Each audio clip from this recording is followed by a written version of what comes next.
भारत माता की जय। भारत माता की जय। भारत माता की जय। इस कार्यक्रम के आयोजक श्री पूजन जी, संजीव चंद्रवंशी जी, इस कार्यक्रम में भारतीय जनता पार्टी के मंडल अध्यक्ष सुधीर शर्मा जी, राहुल वत्स जी और भारतीय जनता पार्टी के जिला के उपाध्यक्ष रामाशीष दास जी, शीलम कुशवाहा जी, रंभू जी, जनता दल यूनाइटेड के प्रखंड अध्यक्ष गुप्ती साहनी जी, राकेश जी, मुन्नी चंद्रवंशी जी, आनंद जी, गुड्डू चंद्रवंशी जी, लाला शर्मा जी, चिंटू जी और सभी सभागार में उपस्थित भारतीय जनता पार्टी और जनता दल यूनाइटेड और ऐसे भी कई लोग आए हैं, सबको मैं सम्मान करता हूं। आज ये कार्यक्रम स्वागत समारोह का है, लेकिन स्वागत तो आप सब लोग का होना चाहिए, जिन्होंने आपने मेहनत और परिश्रम और लगन से एनडीए सरकार को स्पष्ट बहुमत ही नहीं, अपार बहुमत आपने दिया और आप सब लोग के आशीर्वाद से एक सामान्य परिवार से निकले हुए कार्यकर्ता को आपने मंत्री बनाने का काम किया। अब मुझे अति पिछड़ा भी कहा जा रहा था, वास्तविक में कहा गया है कि जिस जाति में आप जन्म लेंगे उसी में मरना है।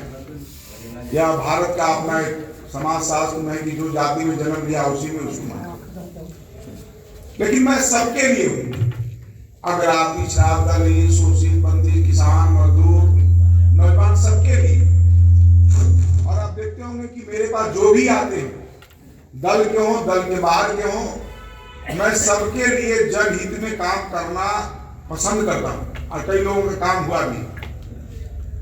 लेकिन हमें जितना मेहनत करना था, परिश्रम करना था, लगन से काम करना था, वो मैं करके अपने इस मुकाम तक पहुंचा हूं।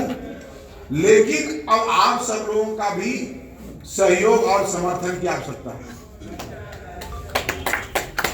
जितना बैटिंग मुझे करना था मैंने कर लिया, जितना अब आपका सहयोग और समर्थन मिलेगा उतना ही राजनीति में हम ऊंचाई तक पहुंचेंगे।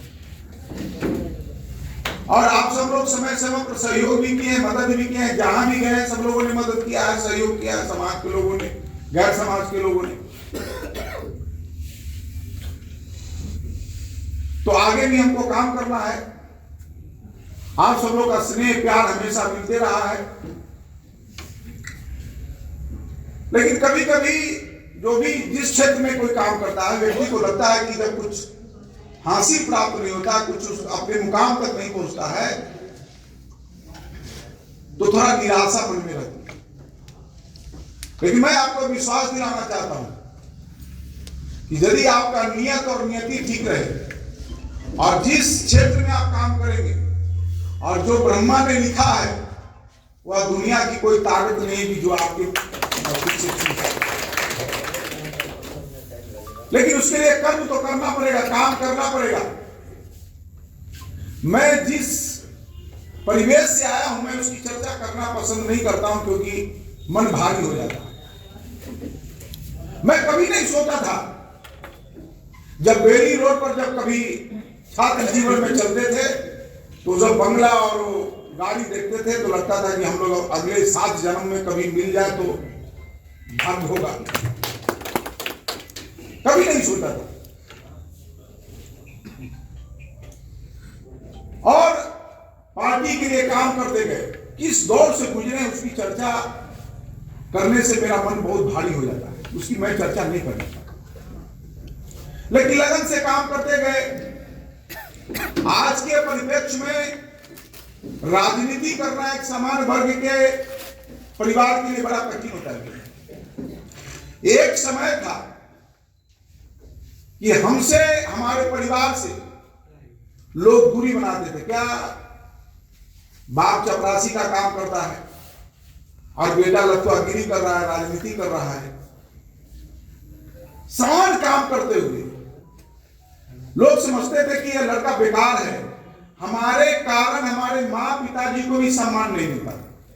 लगता था कि इनका कैसा बेटा है, कैसा काम कर रहा है, ये इनको क्या करना चाहिए, तो अपने ये लफुआगिरी नेतागिरी कर रहा है। लेकिन जब कर्म करते गए, काम करते गए, तो आज मेरे कारण मेरे माँ पिताजी को भी सम्मान मिल रहा है। यह आप सब लोग का आशीर्वाद है, आप सब लोग का सहयोग है। इसलिए कभी भी हम उत्साहित होने की आवश्यकता नहीं है, कभी भी मनोबल को गिराने की आवश्यकता नहीं है। जिस क्षेत्र में है आप उस क्षेत्र में मन स्थिति से, योग से काम करते चलिए। देने वाला ऊपर ईश्वर बैठा है। हम कभी नहीं सोचे थे कि हम पार्टी के पदाधिकारी बनेंगे, पार्टी में एमएलसी बनेंगे, पार्टी के मंत्री बनेंगे। कभी मैं सोचा ही नहीं था। लेकिन पार्टी में काम करते पार्टी शीर्ष नेतृत्व को लगा कि व्यक्ति में कुछ काम करने की क्षमता है, कुछ कर सकता है, तो पार्टी ने दिया। लेकिन जिस पार्टी पर लगता है कि पैसे वालों की पार्टी है, पूंजीपतियों की पार्टी है, अग्रों की पार्टी है, वही पार्टी आज एक गरीब के बेटा को इस राज्य का मंत्री बना करके सम्मान देने वाला है। एक अति पिछड़ा के बेटा को मंत्री बना करके सम्मान देने का काम किया है। हमारा कोई बाप दादा, कोई हमारा परिवेश में कोई राजनीति में नहीं थे, ऊंचे ओहदे पर नहीं थे। मैं तो किसी को एक रुमाल दे करके भी ऑब्लाइज करने की क्षमता मुझ में नहीं। लोग कहते थे दिल्ली जाइए, हम कहे हमारा दिल्ली जाने के लिए पैसे नहीं है, तो दिल्ली जाना। लेकिन जिस पार्टी ने मुझे इतना बड़ा सम्मान दिया है, उस पार्टी के लिए, उस विचारधारा के लिए हमारे मन में एक श्रद्धा आज से नहीं है, पद मिला तो नहीं, शुरू से रहा है। जिस विचारधारा में हम काम कर रहे हैं, इस विचारधारा के प्रति मुझे प्रारंभ से ही श्रद्धा और सम्मान रहा है। इसलिए कभी कभी लगता है लोग दिग्भ्रमित हो जाते हैं, विचलित हो जाते हैं। तो विचलित और दिग्भ्रमित होने की आवश्यकता नहीं है। आप निरंतर काम करते चलिए। और जब मैं एमएलसी बना, जनप्रतिनिधि बना, तो जिस विचारधारा से हम आते हैं, उस विचारधारा का स्पष्ट निर्देश है कि जनप्रतिनिधि का मतलब लोगों को सेवा करना, जनप्रतिनिधि का मतलब गरीबों को मदद करना, जनप्रतिनिधि का मतलब लोगों के सुख दुख के साथी बनना। और उस नाते जो भी मेरे पास आते हैं, यदि उनका कोई समस्या में रहता है, कोई समस्या का निदान होने के रहता है, तो मैं उनके लिए हमेशा तत्पर रहता हूं। वो हमारे दल के हों, हमारे दल से बाहर के हों, हमारे जात के हों, हमारे प्रजात के हों, कोई व्यक्ति हो, यदि वो आया है तो हम जनप्रतिनिधि, पार्टी ने मुझे बनाया है, लेकिन अब हम सबके लिए जनप्रतिनिधि।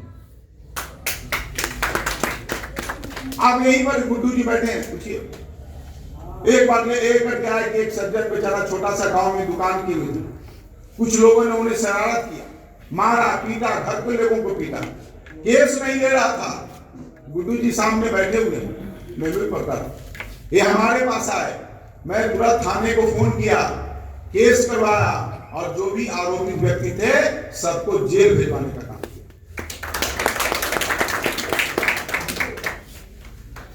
और एक और मध्य निषेध में थे, एक नवल किशोर जहानाबाद में थे।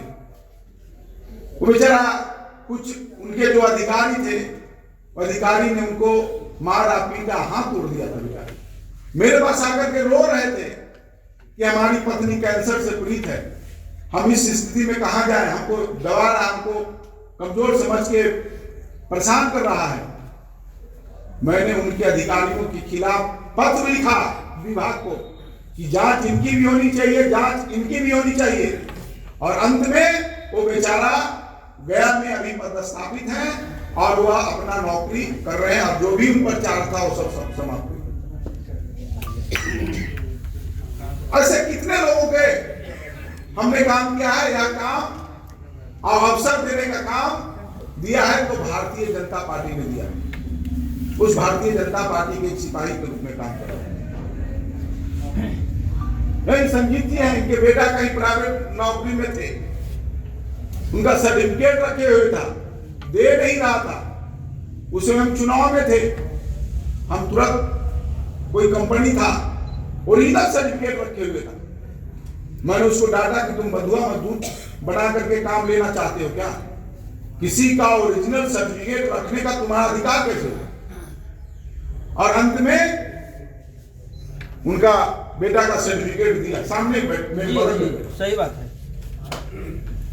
तो कोई भी व्यक्ति मेरे पास आए हैं, यदि सही काम है तो सही काम के लिए मैं 24 घंटा खड़ा हूं। कोई गलत काम है, वो गलत काम के मैं उसमें पैरवी नहीं करता। इसलिए आप सबसे निवेदन है, आप सबसे प्रार्थना है कि आगे यदि आप मुझे सहयोग करेंगे, समर्थन देंगे, तो हम आपके साथ कदम से कदम मिलाकर के आगे बढ़ेंगे। अब जहां तक जिस विभाग के मंत्री बने, कोऑपरेटिव है, वन एवं पर्यावरण, तो 25 तारीख के हम अपने पदभार ग्रहण किए, विभाग को गए। अभी बहुत कुछ समझना है, लेकिन मोटा मोटी मैंने बात को समझनी है। गलती तो है, कहीं ना कहीं गलती है, और गलती एक नहीं, सब यदि सब मिलकर के हम लोग इसको सुधारना चाहते हैं। आज कोऑपरेटिव के माध्यम से गुजरात, महाराष्ट्र, उसकी प्रगति कितना हुआ। जो हम बार बार केंद्र सरकार और बिहार सरकार कहते हैं कि हम रोजगार देंगे, ये रोजगार कहां से आएगा? इसी कोऑपरेटिव के माध्यम से आएगा। और इस विभाग अपने गृह मंत्री माननीय अमित शाह जी का प्रिय है सहकारिता, उनके जिम्मे। और किस तरह से गुजरात में सहकारिता के माध्यम से लोगों को रोजगार उत्पन्न किए, लोगों के जीवन में सुधार किया है। तो यदि हम सब लोग मिलकर के इस विभाग को ठीक करना चाहते हैं, तो किसान को भी ठीक होना पड़ेगा, टैक्स अध्यक्ष को भी ठीक होना पड़ेगा, सरकार के पदाधिकारी को भी ठीक होना पड़ेगा, एसएफसी को भी ठीक होना पड़ेगा। सब मिल करके यदि हम लोग इसको सुधार करेंगे तो ठीक होगा, नहीं तो एक कोई चैनल से सुधार संभव नहीं।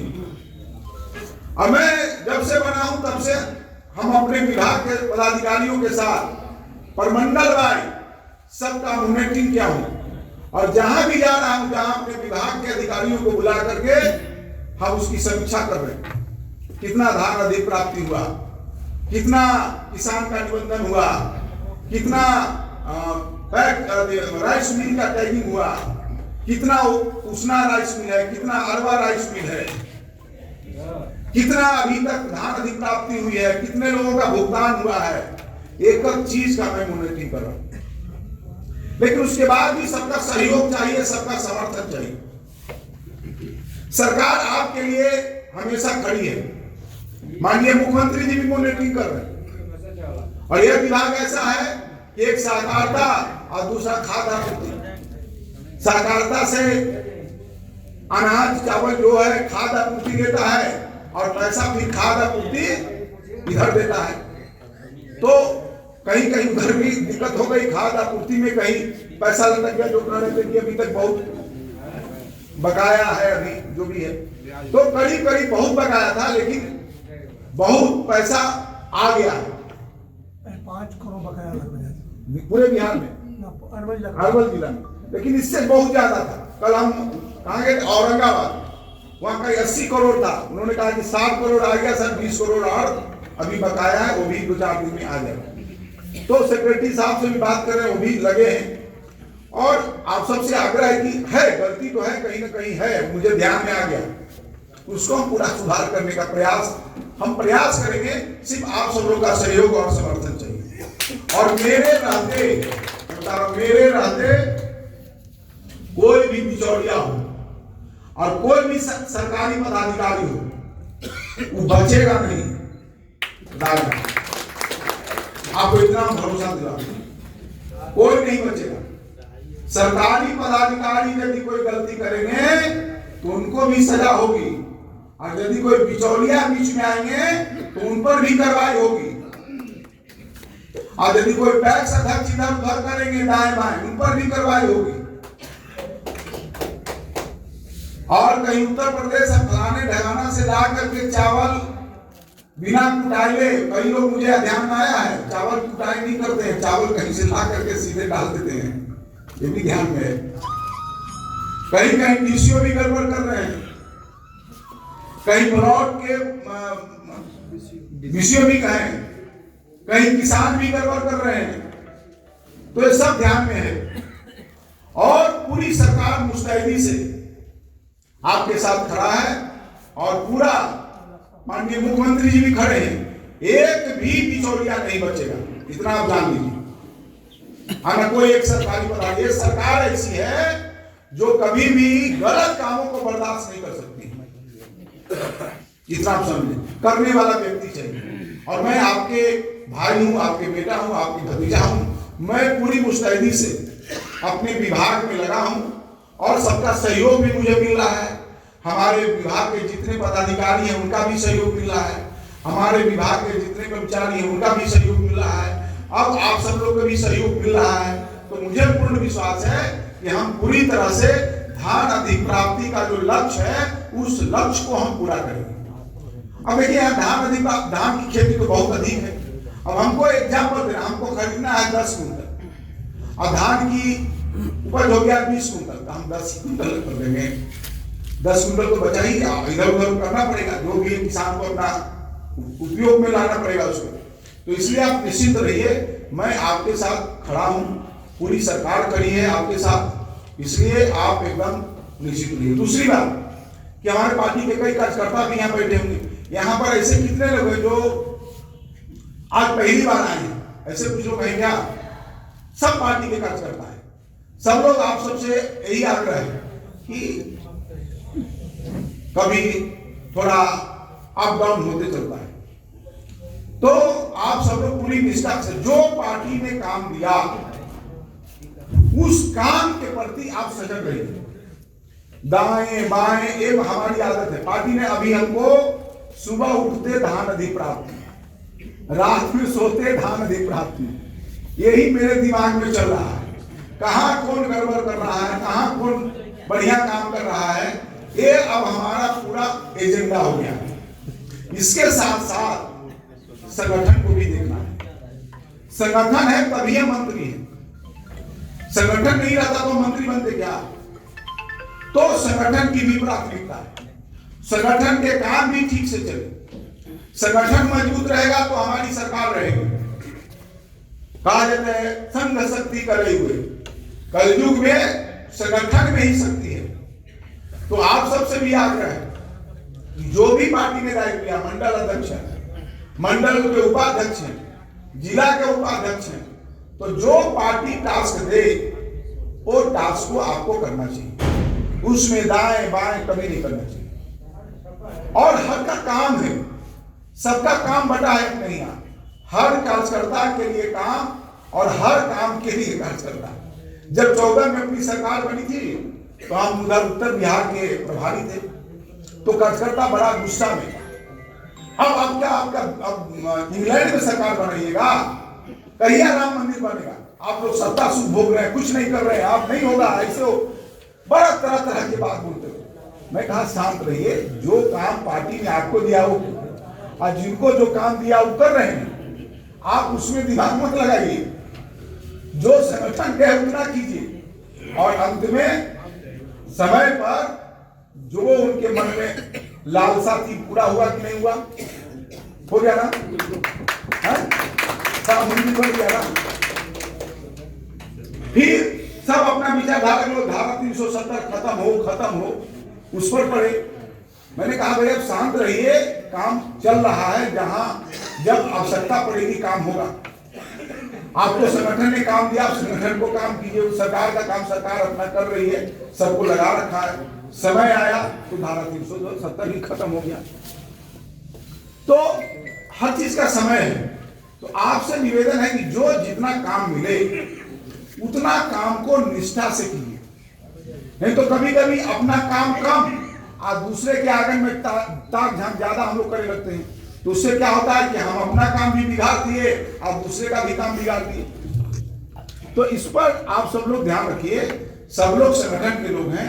संगठन है तो हम हैं, संगठन है तो सरकार है। तो इसलिए संगठन पर भी हम सब लोग को विशेष ध्यान देना है। उसके साथ साथ सबको साथ चलना है। भले जाति में अलग अलग होंगे हम लोग, लेकिन जमात के साथ रहना है। हो सकता है कोई चंद्रवंशी है, कोई कुशवाहा है, कोई यादव है, कोई भूमियार है, कोई रविदास है, कोई राजपूत है, लेकिन फिर उसके बाद हम लोग सब एक है। इसलिए मैं कह रहा हूं कि यही ताकत है आप में। एक छोटा उदाहरण देकर मैं अपनी बात को समाप्त करूं। 2014 के पहले भारत के राजनीति में एक धारणा थी कि बिना एक वर्ग विशेष के वोट के भारत में सरकार बढ़ ही नहीं सकती। और इसीलिए जगह जगह देखते होंगे कि एक वर्ग विशेष को खुश करने के लिए उनका पहनावा ओढ़ावा, उनका खान पान पे ज्यादा लोग जाते थे, वहां इधर कम आते थे, क्योंकि लगता था कि ये सब लोग आपस में जातियों में बटा हुआ है, वो एकजुट है। परिणाम क्या हुआ? 2014 में संपूर्ण समाज एकजुट होकर के नरेंद्र मोदी जी को सत्ता में लाया, तो बिहार की राजनीति में जितने बड़े बड़े पॉलिटिशियन थे, सबकी धारणा बदल गई कि उनके बिना भी सरकार बढ़ सकती है। और पहली बार नरेंद्र मोदी जी कहां गए? पशुपतिनाथ मंदिर में गए थे। देश के पहला प्रधानमंत्री जो पूरा खुल करके भगवान का पूजा अर्चना की। आज कोई कोटे पर से जनेऊ पहन रहा, कोई प्रयागराज में जाकर डुबकी लगा रहा है, कोई हनुमान जी का चालीसा पढ़ रहा है, कोई दुर्गा चालीसा पढ़ रहा है। यही तो हमारी जीत है, यही हमारी जीत है।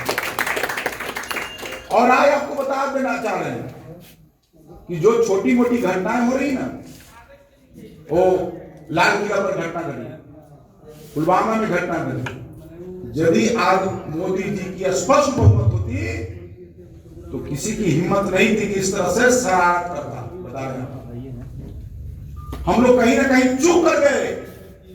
आज दुनिया को लगा कि जो भारत का प्रधानमंत्री है वो कमजोर हो गया है,